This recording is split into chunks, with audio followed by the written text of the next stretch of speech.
Hi, my name's Anna. Welcome to my channel, my Tirement, where usually I'm moaning about how tired I am because I should be retired and I'm not retired. But today I am going to be inspiring myself before the winter comes by taking a second trip to Switzerland. So today I'm going to be showing you what I'm going to be packing, making sure that I don't have no regrets about things that I put in the case. And at the end of the video, I'm going to show you the security measures that I take to ensure, as a solo traveller, that my documents and my cards and stuff stay safe. So before that, let's get back in. Right, okay, we're packed. So this first cube holds 2 pairs of waterproof hiking trousers, a polo neck, and a pair of jeans for the evening. So that's got a slot nicely in there. The second cube holds 4 long sleeve thermal tops and 3 pairs of thermal long johns. That's going to fit nicely in there. And then this holds my underwear and swimming costume because there's a hot tub. So I'm just going to squish that in the middle there. Let's push that over. And that's quite a decent fit for the clothes. I do have one bag here which just has some miscellaneous like wipes and stuff like that.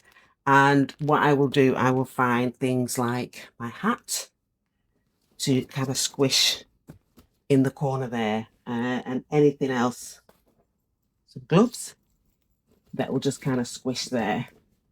And then that side then can be zipped up, and basically that's half of the case done. I've got 2 pockets here just for some toiletries. I'm just trying to take some small size toiletries and put those in there. And then the rest of this case is like my trekking poles, one of my tripods. I'm going to be taking 2 tripods and just some of my camera equipment.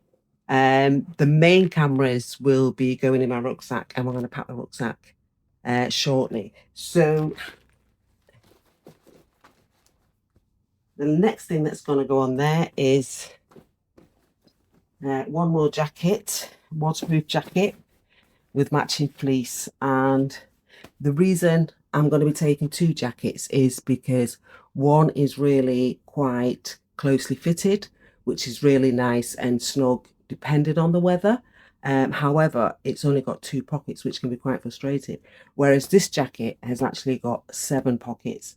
So it means that you can have your phone in there, you can have your purse, and everything can be inside rather than in any outside pockets. So fingers crossed, we should be able to close this without a problem. Let's try it.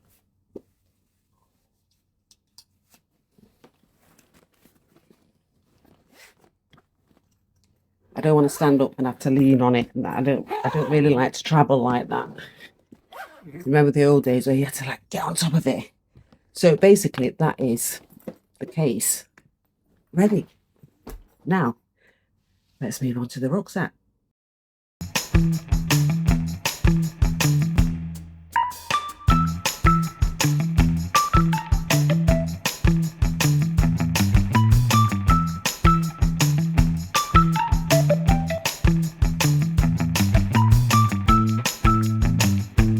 As promised, my security as a solo traveller involves using these RFID blockers so that people cannot use software to bump into you and steal your digital identity. I also use the same thing for my cards, and you can actually still tap payment systems with those still in place. So that's good, and they fit nicely in a small purse.